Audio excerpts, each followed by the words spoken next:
About to enter one of the world's strangest places, a country that doesn't exist. Honestly, you could probably find bodies, you could probably find ammunition. This is Transnistria, and you've never heard of it before because it cannot be found on any map. Transnistria has its own government, currency, passport, and even their own military. On the surface, it might seem like any other country, but inside these mysterious borders, citizens wave flags from their communist past, and strict military checkpoints can be found all over. So what is it really like to live in a country that the rest of the world thinks is fake? And who exactly are the people who call this place home?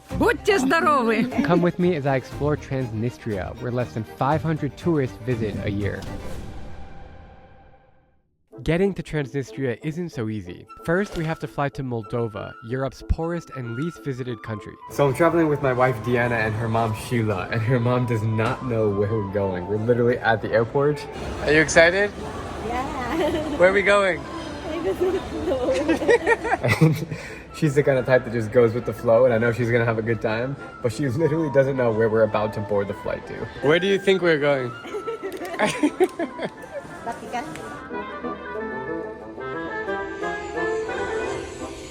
As soon as we arrive, I start to take in the unusual vibe of the capital city. It's a beautiful morning in Chisinau, Moldova. I'm heading out to meet my guide, Tim, who's actually an American guy that's been living in Transnistria for 17 years. And together, we're gonna be heading in to learn all about this strange place.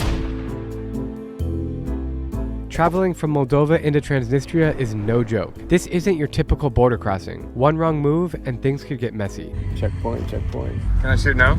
Of course. But just like that, we're in, and I'm starting to notice small differences between this land and where we just came from. It's just fun to look out the window here. You just see shit that you don't usually see. The infrastructure from the Soviet Union's there, they didn't do anything with it, and if somebody's not taking care of it, it's collapsing. Driving on these roads feels like taking a time machine back to the Soviet Union, before it dissolved into the modern Russia we know today. Here, the shadow of war never fully faded, especially underground. Here we have a whole network of caves that goes on for 130 kilometers, just non-stop. It's not even mapped, by the way. We've had cavers come here from Australia. They got lost. 130 kilometers, that's like 60, 70 miles or something. Yeah. You can see the old marks on the walls. This is from the mining blocks that built the city of Odessa. There's such this network, it's built so deep underground that during World War II it was great bunkers, and then again with the civil war with Moldova, between Penistrova and Moldova, it was also used for bunkers. How deep have you been to this? We don't go too deep because you get back too far, it's pitch black. Honestly, you could probably find bodies, you could probably find ammunition, you could probably find, there might be an old tank back there 100 kilometers back, who knows. It's so bizarre to see things like this here, like just existing and there's nobody around. It honestly makes me want to walk through it and see how far I can go. So this one has a star. This was carved by Soviet soldiers in World War II, and this is the Soviet star. That's not the original paint. There's some bikers from Tiraspol that come out here and paint it every year. But inside this particular cave, we brought you here because the names of the World War II soldiers are carved on the wall along with the date. This is a good hangout spot for kids. There's seashells. This actually have million years, and it's holy crap.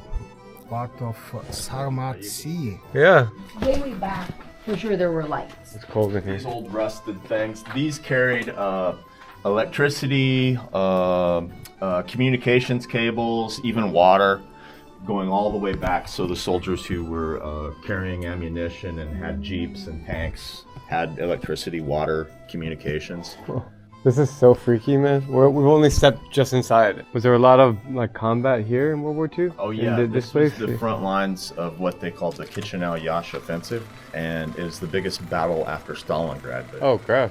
but in Western schools, you don't really learn about it. No, not at all. Yeah. Before we explore any further, let's get our facts straight. What is Transnistria, and why is it considered a fake country? During World War II, the area became a battleground under Nazi occupation, where thousands of Jews and Romani people were killed in concentration camps. Then, when the Soviet Union collapsed in 1991, Moldova became its own independent country, but Transnistria, home to many Russian speakers, wanted no part of it. They declared independence, although no one, not even Russia, recognized them as a sovereign nation. About a year later, things escalated into a brutal war between Moldova and Transnistrian forces, backed by Russian troops. The conflict ended with a ceasefire, but Russian soldiers have remained here ever since. We've made it somewhere on the outskirts of Tiraspol to a guy's house, actually Tim's friend.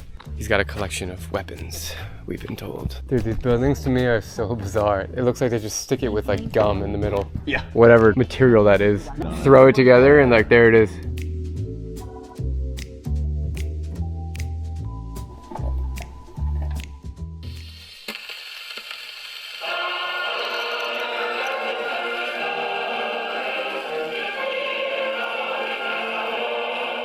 Very cool. Sounds very, very communist. Hearing this old record play communist songs from Soviet times sends shivers down my spine. But nothing compares to the guns he's about to show me. Wow. Whoa, it's a rifle. Yeah. Yeah, he found this in Kitskan in this village where is a monastery. Yeah. You found it there? Found- Doesn't work. No, it's not illegal if we work. Uh-oh. Whoa. That's of course. It can be. Whoa. Whoa. But it's Yeah, so you can, instead of... Multiple ways to die. Wow, that is... Dana, please don't do that. Say, I'm... Do you put close to your body when you shoot? Because the... Like, You want to put it on your shoulder? under my shoulder? No, no. Like him. Ah, okay. Yeah, so your shoulder takes the reverb of a shot. Ah, okay. It's pretty heavy. It's like 20 pounds. Another one is. Uh-oh. Oh. Do you think people died with that sword? Yeah. Yes, I'm sure they did. It wouldn't take much to die with. You look cute with that helmet on. There's a swastika on the side of it. Oh, Let me see. really? This is actually an MG-34 machine Dude. gun from the Germans in World War II. It's heavy. Well, Arnold Schwarzenegger in Predator would take this. Dude, that's crazy. Socialist Romania and Socialist Bulgaria. 1716, yeah. Oh, wow, that's a beautiful handle. Yeah, this is over 100 years old. And we have old Soviet uniforms, too. Socialist Yugoslavia, 17, 18 years. What is this one? Yugoslavia. Oh, Captain of Yugoslavia?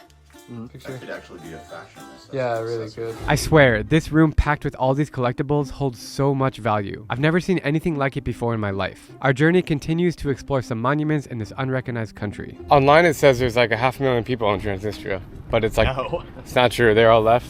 No. It's not that they all left. The families are still here, but usually at least one person from each family Got it. works outside of Transnistria. So what is the population? I would say about 300,000. 300,000? This is a World War II memorial, and what you'll find interesting about all the villages here is this was the front lines of the Chisinau-Iași offensive, and all these names are people who died in World War II from this village. Interesting statue because he's holding a Pepeshar machine gun, which is the machine gun that was held up over the Reichstag in Germany at the end of World War II.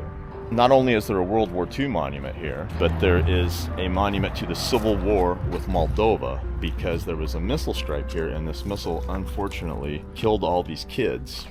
You can see they're no older than 18 or 19. This is a manager of the old Soviet theater, and he's going to take us in. Oh, cool. We've got a lot of keys there.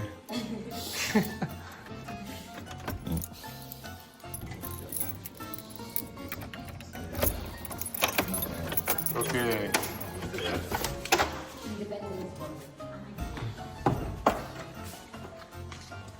Whoa, this is cool, man. Welcome to Soviet Union in 1950.